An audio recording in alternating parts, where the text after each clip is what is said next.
Yes, this is time for us to talk about policies across the globe, and today is International Disarmament Day. I've heard of that before. Well, if you talk about arms and why people should not have arms, then you have disarmament. It's about the abolishment of the use of weapons by countries. We live in a time and age when it becomes pride for nations to acquire different weapons. You see nations priding themselves on having nuclear weapons, and how much of money goes into the defense ministries of each country. The lot of money budgeted yearly by different countries for the defense ministry, and a lot of them goes into ammunition because every country wants to feel safe with the type of weapons that they have. But is that the only way to resolve conflict? Does arms or arms piling actually resolve conflict? Let's look at that today as we have a guest who will be speaking with us on the International Day for Disarmament and Non-Proliferation Awareness. And we have Temitope Olodo, who is the Preventive Terrorism Expert and CEO of TRAZ Intelligence and Security Solutions Limited. He joins virtually from the UK. Good morning. Thank you for joining the front burners. Good morning, and thank you for having me. Now, it's International Day of the International Disarmament Day. I've talked about how it's become a trend for nations to acquire weapons and even to pride themselves with the type of ammunition that they have. But when we're talking about disarmament, conflict resolution, and terrorism prevention, how do we even begin? It's sad that we are where we are. Unfortunately, we are talking of an industry where, as of 2023, there are 12.4 trillion spent on military equipment, and as we speak, there are 12,400 nuclear heads around the world. So even though Africa is nuclear weapon free, because the only country that seemed to have it before, which was South Africa, has actually rolled it back. We still have problems because in Africa we still have uranium, which is about 20%. We have countries like Niger, and other countries that have have political instability with mining going on and things like that. But of course, we are all witness to what happened in the last few days in the Oval Office, where Donald Trump, as usual, was talking about there's going to be a third world war if you don't surrender, and European countries are saying, no, we're going to spend more money. So the UK Prime Minister, the country where I am present, has vowed to spend 3% of the GDP or our money, on weapons. Even people are saying we should go for military bonds so that we could raise a lot of money for weapons. So, in the contrast, while we're talking about peaceful living, there are countries now in Europe that are now arming themselves to the teeth, in anticipation of a crisis that we don't know if it exists or it's in their mind or whether it's real. Some people will tell you Russia is a real threat to world peace. Other people will disagree. People like Donald Trump will disagree. But at least let's look at it from an African perspective. It's a serious challenge for us because as these, superpowers fight among themselves, as they argue among themselves, is the grass that will suffer. It's Africa that will suffer. We need nuclear, energy, for electricity and other things like that. But we know that even Kenya, that was thinking of that, has been facing crisis protest on the matter. So there is a lot that needs to be chewed, but we need to look at how nuclear could be used positively rather than negatively. And we are in a very, very precarious time in the world. Temitope, it's good to have you on the show this morning. But don't it sound contradictory where you have the big powers who are actually at the forefront of the proliferation of arms also advocating for disarmament? It's interesting that you raised that question because we all know that Israel have always denied that they had nuclear weapons. And yet, now the purpose of today is to try and roll back on, owning nuclear weapons.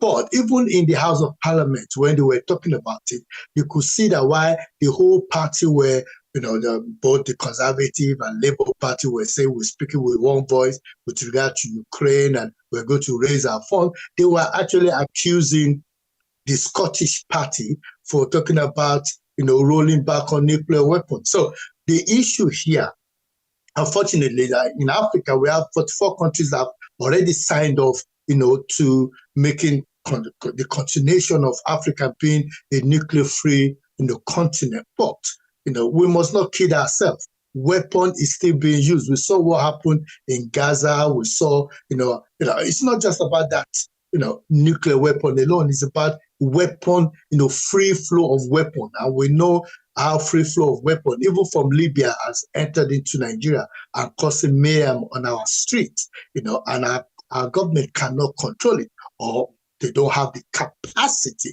to work in the speed of light as other nations around the world are, because whether we like it or not, crime is increasing. Nobody's talking about armed robbery anymore. People are talking about kidnapping. People are talking about terrorism. Our trains are not safe. Our roads, you can't travel at night as I used to travel, during my school days. So there's a lot of issues, and we need to find a way to reduce the flow of weapons in our continent, on our street, so that we could all, go to bed with our two eyes closed.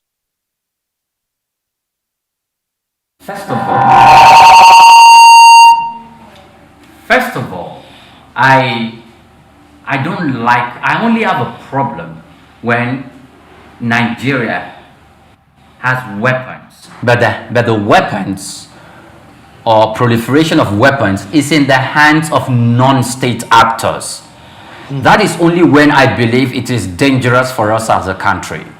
But if a country like the United States of America, Russia, Ukraine, and some other small Eastern European countries are talking about warheads and they have weapons to an extent, somehow the citizens feel a little bit safer that, look, if push comes to shove, nobody wants war, but if push comes to shove, I want to trust in the ability of my country to defend me as a young man. Or if by any way the young person is conscripted into the army because the country is at war, they want to believe in the military power of that country to be able to defend itself. Do you see that as a situation of Nigeria? Thank you so much for asking this question. For people like me, that lived abroad for quite a long time, still a Nigerian citizen, of course. The Nigerian situation is laughable. Nigeria need to review its security strategy completely. We have more than 7 or 8 different weaponry. We don't have a consistent strategy. We have Polish weapons, we have Israelis weapons, we have Russia weapons, we have British weapons, we have American weapons. We don't have one consistent, type of weaponry. So our people need to learn and learn and learn and learn. We're not like the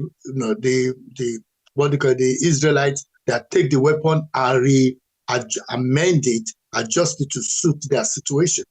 I want us to spend more money on weaponry, but the issue is when we have money allocated to weaponry, the money is going into other people's pockets. We need to review the way, if we really want to spend money on weapons. I don't have problem Nigeria spending money on weapons, but we need to change our approach. Even the recruitment strategy is completely laughable.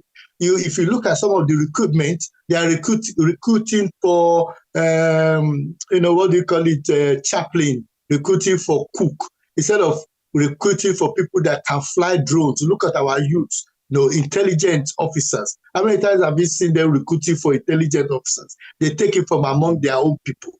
But yet, we have a lot of Nigeria, we have the population of youth that could actually go into the military to do good, that could work in, in the technological side, that could work in the AI aspect of it. They're not recruiting for that. So if Nigeria intends to spend money on weaponry, which I am totally in support of, I want transparency with regard to what we're spending our money on. Because for me, personally, looking at what has happened over the few years with that Dasuki issue, I don't trust the military establishment completely to be able to spend the money where they want to spend the money.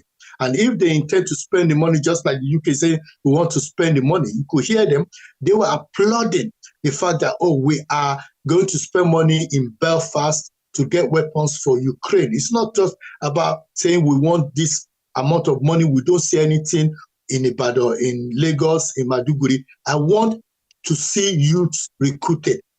I want them to say we are building military hospitals, we are doing this, and I want to see it on the ground.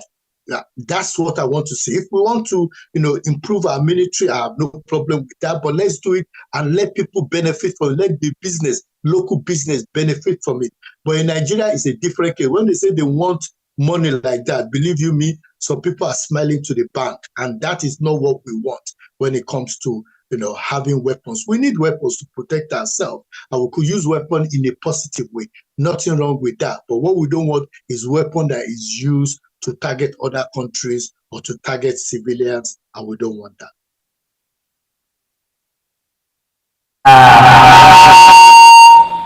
How does weapons even get into the hands of non-state actors?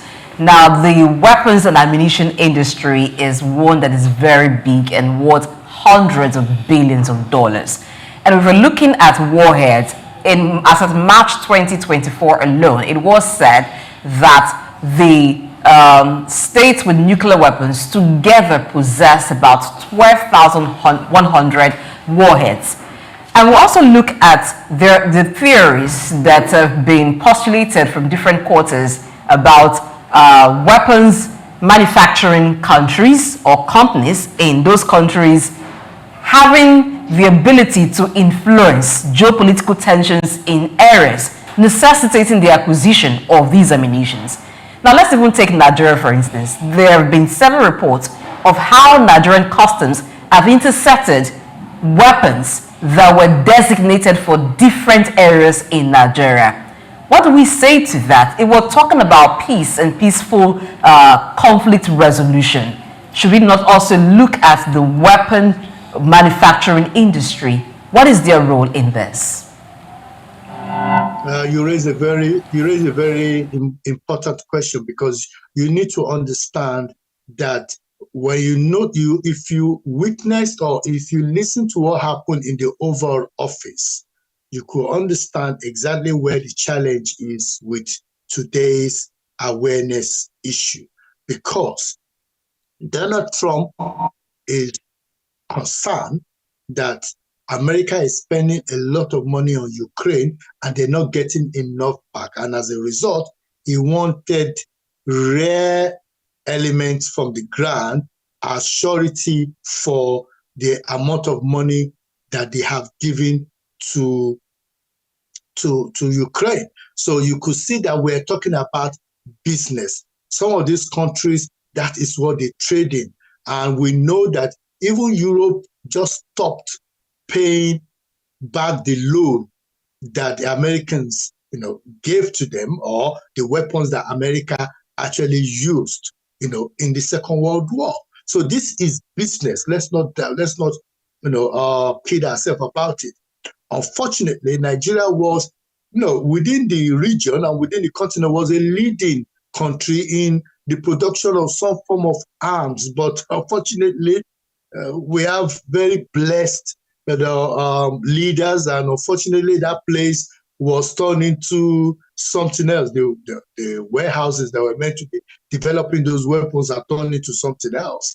And unfortunately, it wasn't used effectively. We could have been making a lot of money exporting weapons. But let's be clear, there are conflict entrepreneurs out there that are making a lot of money, from arms, flow of arms, and that is why even the conflict in the northeast and northwest, as we speak, cannot reduce. There was one time that it was alleged that even our President Buhari, could not travel to Daura because some of the kidnappers or armed guys in those particular region of Mina and Niger State had an anti-craft kind of weapon that could shoot down a plane, and somebody had to go and buy it back from them. That is disgraceful. We are in a country where the entourage of the president that was meant to go ahead of him was ambushed and people died, and that investigation has been buried. We don't know the outcome. We don't know if those people have been arrested in a country where there is leadership. So when we're talking about weapons are flowing into Nigeria from left, right, and center because we have porous border. But the issue is, what have we done internally to address those issues? What kind of initiative have we done to mop up those equipment, those things? And you rightly said that the customs were intercepting weapons, but we've never heard of them allowing weapons to go to where it was supposed to go to before, arresting all the people there. But yet, those weapons were brought in from Turkey and all the other countries, as they mentioned, and they could not trace it. They don't know who brought it in. They don't know anything. They just say, we stop the weapons. We don't know what they've done with the weapons. So we have a bigger challenge in Nigeria. I am happy, and I know my colleagues in the studio are happy for us to have positive military spending, which will protect life and property of Nigeria in line with the Nigeria Constitution. But what we don't want is weapons in the wrong hands with ungoverned areas. Nigerians can't go to bed with their two eyes closed, where they have armed individuals or non-government attacking areas, and it takes policemen or military a long time to go there after the incident has happened and everybody have been killed before they go there with their cars and everything. So we need to have a change in our approach, and we need to open up the books. We need to know exactly how our money is being spent. Let's have a proper conversation, matured conversation about weaponry in Nigeria and how we need to equip our military as other countries around the world are doing. And let's ensure that we have a standardized approach to weaponry, not that we have Polish today, we have Afghanistan tomorrow. We need weapons that we ourselves can amend and adjust to suit our local situations. Very much. In my elementary class in international relations, during the race, it was argued that nations needed to pursue this road so that we can get to a place they call mutual assured destruction, which was a form of deterrence to engender global peace. What's your take? Is there a room for disarmament and deterrence in global security? There's no doubt about it. There are countries that have moved away completely from nuclear, nuclear weapon and equipment, storing or stockpiling, storing equipment, and they are living peacefully. However, with the issue in Ukraine and the problem with the north border of Russia, and some countries, the challenge we have is that some countries are prolonging conflict in order to make money for themselves. So they are being selfish. Their military spending and military industry is a form of GDP for them, whether we like it or not. There are people that are making money, countries that are making money, and I would not want to expand on that. And we can see them on our television in the last few days. We saw what is happening. So we know some people are making money out of it. They're building their industry. So the question we need to look at is, what kind of weapons don't we need? proper nuclear warheads, the 12,400 plus, we need to de-escalate on that. It is good news that the Russia and the Americans are in good terms. So at least maybe that will help us, prevent us from the Third World War that many people are dreading. But there is conversation as we are speaking right now in the Western countries that even, and this is not me saying it, that they believe that Trump is already in the pocket of Russia and that he might even be a Russia spy. That is the narrative out there, and a lot of discussions and a lot of looking back into his history of going into, going into Russia and all those things. I'm not getting involved in those controversies, but what I'm saying is we need peace in the world, and Africa needs positive nuclear energy, to power our light, so that many of us that are stuck in this cold in the Western world will come back home and invest. I know that if we have hostile electricity in Africa, and particularly in Nigeria, there's a lot of good things that will come out of it for Nigerians. People can go to bed, with AC and other things, and even use the electricity, for good things. Why they're preventing us to be able to do that and telling us we should not do it in the same country. So they are double-sided. We're not talking about clean coal, but yet we know that they were telling us in Africa not to use coal, that we're polluting the world, and yet they are not ready to invest into Africa or give us money to stop when they are polluted the world. They are now asking us to stop polluting the world. So, of course, we need to work together to make the world a safer global place for every one of us, for our children yet unborn, but yet we still need a bit of weapon to protect us. What those weapons is what is open for discussion. Sorry, just right there.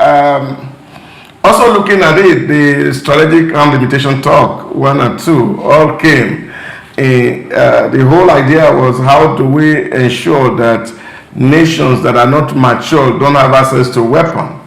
And it was only the big boys that could actually own nuclear warheads, and because they may not have the maturity to use it. But we're also seeing nations evolve. How do we actually deal with this kind of form of imperialism in the United Nations that is speaking about disarmament?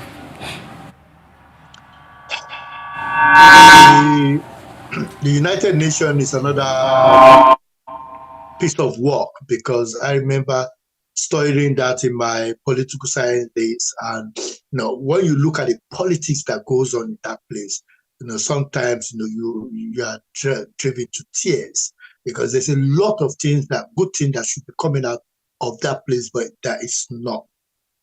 Look at what happened in Cairo yesterday. We are all students of politics. We could see what is happening.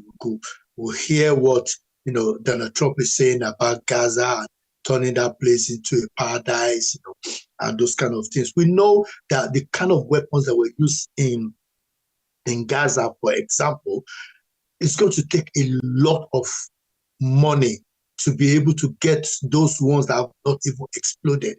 And my organization, TRAZ, Intelligence and Security Solution Limited, with over 300 years of experience, we have individuals who are involved in nuclear disarmament and things like that. We have them, and we've been talking about a lot about the things that we need to do, and how the United Nations need to improve. And I will encourage your viewers to visit our website and see a lot of ebooks that we have there that talks about very practical things when it comes to security. But with regard to the United Nations, we will need another program to discuss it, because it is a very, very controversial issue that is going on there. I don't know how they're able to bring people together, because even recently we are witnesses to even America, vetoing, or what's the word that could be used now? Not agreeing with Ukraine, Ukraine on the floor. So there's a lot of conflict going on, and I've been to the European Union and I've seen the way, there's horse training that goes on behind the scene before people even come on stage. So I think Nigeria needs to play a very important role with the other African countries to ensure that this issue of weapon non-proliferation of weapons is addressed. We need to be a global leader, just like we could see what is happening in the UK, where the Prime Minister has come out to be the person in between Ukraine, Europe on one side and America on one side to try and find peace in that particular region. I will hope that our president is watching and seeing what is happening, and let us become a leader within Africa, not just West Africa, where even almost everybody is trying to leave ECOWAS where we are, but let us work more on peace across Africa. Let's silence the gun, which is a very, very important thing that we need.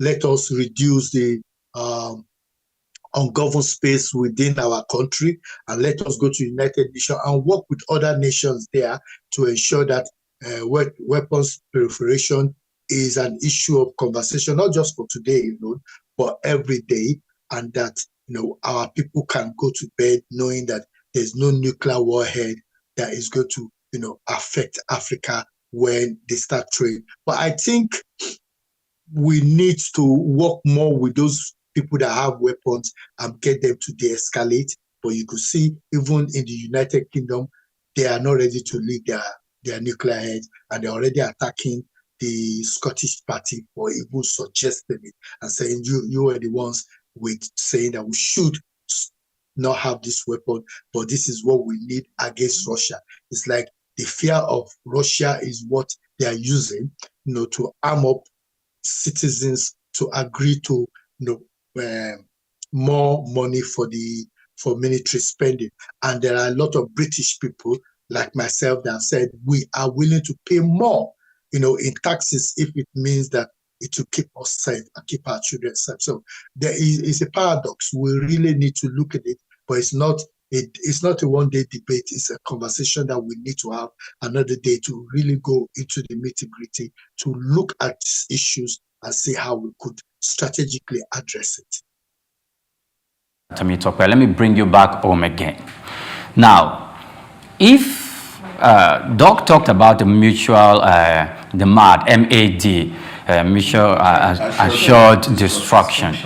I think there is this argument from a think tank that the reason why Africa doesn't have warhead and why the less African countries are going into nuclear energy is because the West is trying to put them down so they don't get into that place where in terms of weapon they can stand head to head with any country in the West. I'll need you to demystify that. Now, whenever we talk about nuclear energy, Nigerians always express fear that we do not have the capacity to manage that, to maintain that, and it may go offhand, and if it goes offhand, it's going to bring forth a destruction into Nigeria that we may never recover from. I need you to address that when you start answering my question. And also, for like 3 administration or 3 years now, or if not more, we've seen that the Nigerian military defense has been going home with the larger chunk of the budget. And the military has been using the de-radicalization, reintegration, and of terrorists and criminals back into the system as an olive branch or as a carrot mechanism to bring back those criminals into the system. But it doesn't seem to be working as efficient and effectively as we want. What strategy has your organization adopted to disarm and to bring less proliferation of small arms in the governed space, and how Nigeria can adopt these strategies in our own to recoup back these instruments back from the hands of the people who are carrying out anti-government stance against the government of our country? Thank you so much. And I'm going to start from the last question, I think it's important to highlight, when people have done good things, we should of course, confirm it. When the Niger Delta issue happened and there were loads of weapons, we went out there to try and get the weapon, that means the Nigerian government. And they did a lot of good work, and we must applaud them for that. So when it comes to getting back weapons, the intervention that was introduced in the Niger Delta area worked. Now, with regard to de-radicalization, I was privileged to have worked in what is called the Office for Security and Counterterrorism, OSCT, the only Nigerian that actually work in that prevent aspect. And I was talking about de-radicalization even before the word become a household word in Nigeria. So I know about the prevent strategy and those kind of initiatives. But unfortunately, the approach adopted by the Nigerian government in dealing with this, or the military, is completely alien to people like myself that are an authority in this field. Because what we have is the military for the military by the military on the community and everything, because is the military that are identifying people that need to be de-radicalized. Is the military that are saying that they need to be de-radicalized. Is the military that is doing the de-radicalization. Is the military that is taking those people they believe have been de-radicalized and pushing them back into the community. I have no knowledge of any community group that is involved in de-radicalization. Simple and short. They said that state government are going to be giving individuals that have been de-radicalized, meaning they have been deconstructed to become effective member of the community. But up to today, since about 10 years of this conflict, we have not seen any of those de-radicalized individuals, playing a very important role in adding to our GDP. Instead, what we're hearing are people that are returning back, to Boko Haram or to those kind of group, SWIPE, and taking weapons because they've been added to the military. How far it is, how true it is, I don't know. We need to have a different approach. Personally, I believe that it's ridiculous for anybody to say, 60,000 people came out and were de-radicalizing all of them. It's a ridiculous approach. I don't believe that at all. And we need to open the book. We've been asking them to open the book on de-radicalization because I believe it's just one way of siphoning money. As we speak right now, people that are watching me right now should just put de-radicalization budget, UK de-radicalization budget, America de-radicalization budget, and you will see it online. How many people they de-radicalize, how much they are spending. In Nigeria, everything is secret. And it is secret because transparency means that if they are transparent, we will see holes in the money they are spending. So in the first place, I believe that the de-radicalization approach is a good one, but only people that have not committed an offense need to be de-radicalized. There are two approaches to it. If you have committed an offense, if you've killed somebody, you've carried arms against your country, if you're a minor, there's a different approach that is adopted. But if you are not a minor, old enough to know the difference between good and bad, and you carry weapons against your nation, you should go to prison. And while you are in prison, you should be de-radicalized, trained, to be given opportunity to be able to get a good job when you finish your sentence. That is proper de-radicalization. When somebody stands up in a school environment, when they are in school and say, I love Boko Haram, I want to become a killer, those kind of individuals need to be helped. Is it a religious concern? Is it a psychological concern? Is it family pressure? Is it peer group pressure? Then they need to be helped. But more importantly, what we are not doing in Nigeria that we need to do is to identify how many people actually are with this terrorist group. How can we reduce the number of people they are recruiting on a daily basis? So we need to have a strategy to demarcate those terrorist groups. But I've not seen any so far. I've not seen your channel being approached to say, develop a package for us so that on your program you'll be saying, don't join terrorist group, don't align yourself with people that are haters of Nigeria.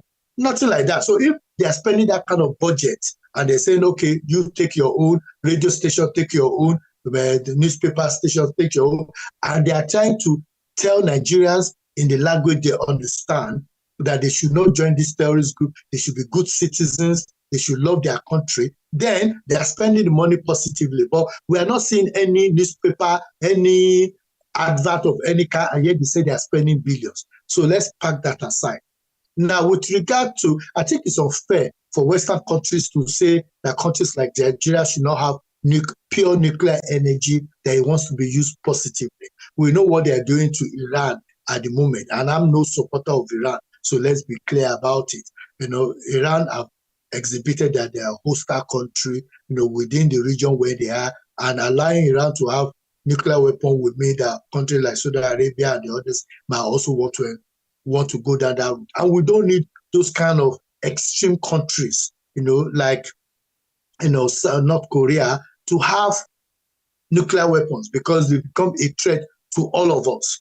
But of course, who is America and who is the British to be telling us in Nigeria that we cannot use nuclear weapons, they cannot trust us with nuclear weapons? It is an unfair conversation. It should not be happening. The same way they are telling us that we should not be using coal. But now, America has come back now to say we are going to have clean coal, as they call it, clean coal. But nobody, I've not heard the British attacking them to say, no, we're going to withdraw money from you, or you're a very, very bad country, we don't want to engage with you. Instead, they're saying we have special relationship with America. America is a special friend. So what is good for John is also good for Johnny. So, and my belief is that we should have a neutral ground where countries that need nuclear energy, all we need to do is develop the capacity to handle it. And I know that Nigeria, as much as we fight Nigeria and we say bad things about Nigeria, we must also give credit that Nigeria has the skill set to have nuclear facility that will be stable. Nigeria have the capacity to do it.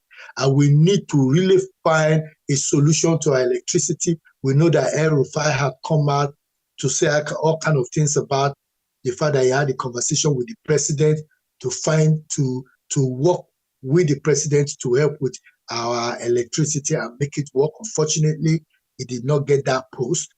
Whoever the president has in that place now need to really deal with it. My dad's hometown in Odiomu does not have 24/7 light.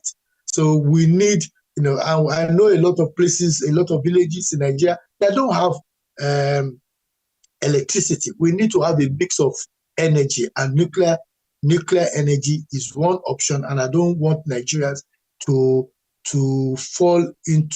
become a victim of the propaganda out there that Nigeria does not have the capacity to handle nuclear materials or nuclear weapons. I believe we have the capacity. I believe we can do it. As a people, we are a great nation. We are great people. When we say we want to do something, we could do it.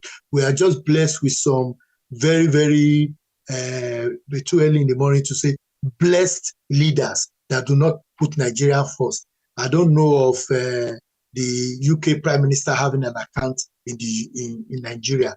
I don't know of Prince William having a house in Ibadan or anywhere like that. But our leaders are quick to come and have houses in Europe, come and have accounts here, in Europe, but yet they are trading countries close to them. In Africa, they are not investing within those countries or investing in Nigeria. So that is the problem. We need to have leaders with a different mindset to help Nigeria. And I'm praying, and I know many Nigerians are joining me this morning to pray that our leaders' eyes are opened for them to see the donkey that is stopping them from moving forward into destruction, and for them to start thinking about Nigeria first. If Americans can take America first, I don't see what is wrong with us thinking Nigeria first, so that the 1 million plus Nigerians that are in advert poverty can be lifted out of it and helped to be able to have something in their stomach and to be proud to be called Nigerians, or to call themselves. Good enough. We're in the season of Lent, and it so happens that while the Muslims are having their fast, the Christians are are also having their fast. So there's a lot of fasting ongoing, and heaven is going to receive lots of prayers from Nigeria. But on the other side, people have asked, are we going to make Nigeria and Africa great by prayers alone? Because the West, they also pray, but they don't pray alone. Other continents that we're looking at, they also pray. And you've also talked about the role of the leaders. Let's look at the role of the ruling class in the proliferation of arms. When it gets to election season, we see how arms move from place to place. They get in the hands of thugs, people who are called touts, and they use this to help politicians to secure victories for wins, for elections rather. After elections, these arms are not recovered. They are being used by these people at their discretion. And we also have the ungoverned spaces that encourage terrorism and other types of criminalities in the country. What is the role of the ruling class in ensuring that we do not have ungoverned spaces? We have areas where there is strong government presence to reduce these so-called ungoverned spaces within the territory of the Federal Republic of Nigeria. Thank you very much for that question. We only hear of ungoverned spaces after elections have been completed. In Nigeria, we hear about 477 local government when election is happening, but we don't hear of 777 local government after election, and we don't hear of ungoverned spaces, during election. The bottom line is they're only playing politics with us. Those ungoverned spaces will still have polling booths and will still have numbers coming out. And you ask yourself, are these people coming out of Stargate to come and vote and then return back to another dimension? The problem is we have leaders that are not, some of them are not trustworthy. And we need patriotic people now, people like my brothers in the studio there, to start studying for election and start making themselves count, not just, because you are intelligent people. I think it is time for intelligent people to come out who love Nigeria to come out and, stand for election, because we need to do it. You have more than 2 million plus people watching you on TV. So you have the numbers already if you want to join politics. But the truth is, Nehemiah 4:19 says that while they pray, we watch, the wars, which means that there is a place for prayer and there's a place for security, which is what is important. So we can't say we are praying, and yet we do not have the security assurance that we need, to protect ourselves. So in this season, when our brothers are doing their Lent and our other brothers are, in the Ramadan season, it is our hope and prayer that as they lift their voice to the one and only that we all believe in, that they also are their brother's keeper. Brother's keeper in the sense that, if they have a little to share with others during this living crisis, they share it. That government takes up its responsibility to ensure that our youth get jobs. There's so many things government could do. Enable the community, ensure that CAC works effectively. Not that they will say the money that you pay for CAC is 25,000, but we all know that the money you will pay is more than 200,000, 100,000, because they've created bottlenecks there. Ensure that things are working. People can register their business. People can, invest in Nigeria and get their money back. That is not like you put your money in the bank and the bank will be telling you can only remove 5,000 naira or 10,000 naira. You are discouraged, to be able to have access to your money. So there's a lot of things that government could do effectively. About security of our people is very important. And I wait for the day when Nigerian government is talking about a security concern, that the president will mention the name of the people. It's not like, oh, I heard that people died here. No, I heard that Kabiru, so in this place died. Where we commiserate with the family. Mention their name. They are human beings. Bring down the flag. You see in the UK, if one person dies, they bring down the flag. It's only when our politicians die among themselves that they bring that flag. And I want the Nigerian government to start encouraging citizens by giving award to citizens that have done good things. Not award, you have to be a politician to get award, OFR, CON. It's only themselves among their political class. I've never heard of a normal human being that stop crime in their community getting that. So there's a change. There's a need for a change in the atmosphere. We need to start drinking proper Nigerian water that is not deceiving us. We need to start doing things properly. Nigeria needs to be saved, and we all need to put our hands together to save Nigeria. That is the only solution at the moment when we are in a world that is very uncertain. Well, again, talking about the involvement of government, there are several programs that government has initiated in the time past for the disarmament and armed surrender amnesty program. Yeah. It seems not working. As an expert, what do you think that we can do to strengthen that process so that people can willfully surrender arms and we'll have peace in our communities? Personally, if you ask me, and if the president is watching this program currently, when we had the issue to do with the economic challenges in Nigeria, they set up, apart from the vice president that meets, with the other state governors to talk about the economic issue, there was a presidential committee on economic recovery that was working with Mr. President. And I know that same group is still active because the Dangote of this world or the Teller of this world are part of that group advising government. I honestly believe that there is a need for the Nigerian president to create what you call a presidential committee on violence reduction in Nigeria. And what that means is that while the president has his chief of army staff, the IG and the others working with him, he needs to bring experts from the different fields of security together who will speak to him on methodologies and approaches that need to be used to reduce crime in Nigeria. Personally, if I was Nigerian president, the first thing I would have done is to say, what's the list of the 10 high security challenges in Nigeria? And then say, I want this reduced by 10%. I want this reduced by 20%. We hear the Nigerian IG saying, I want crime reduction by 50%. What was crime before? Where is the data analysis? Every country in the world is coming out with data. Yet, if you go to the Nigerian police website, the Nigerian police website, there is no data. And you call those ones of serious people, they don't have data. So what are they working with?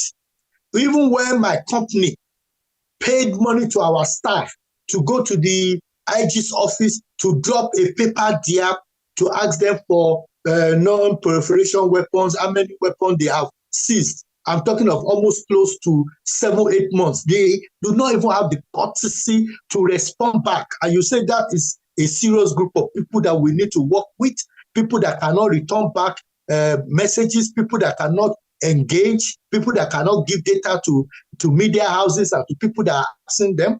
If you send an FOI, you wait for the next 10 years, you will not get the response. Those are not serious people. Those are not people that are ready to govern. So when you are, as far as I'm concerned, I feel the president needs to set up a presidential committee of experts to look at crime reduction in Nigeria and advise the president outside the normal traditional group of people that he already has that talk about security challenges. The reason is because those people would bring an helicopter view of the security challenges in Nigeria, and they will advise accordingly to say, Mr. President, it is good that you are investing here, it's good that you're investing here, but as a professor of criminology, as somebody that works on the ground, or as an ex-military chief, I believe that this area needs to be reviewed. It is laughable to watch the Burata, the former chief of army staff on Arise saying, oh, my brother, Thank you very much. We need to improve things on school. What did you do when you were there on school security? I was part of those people that sat in the House of Commons when we had a conversation about school safety initiative. And I know how many millions was invested in that. Where is the money today?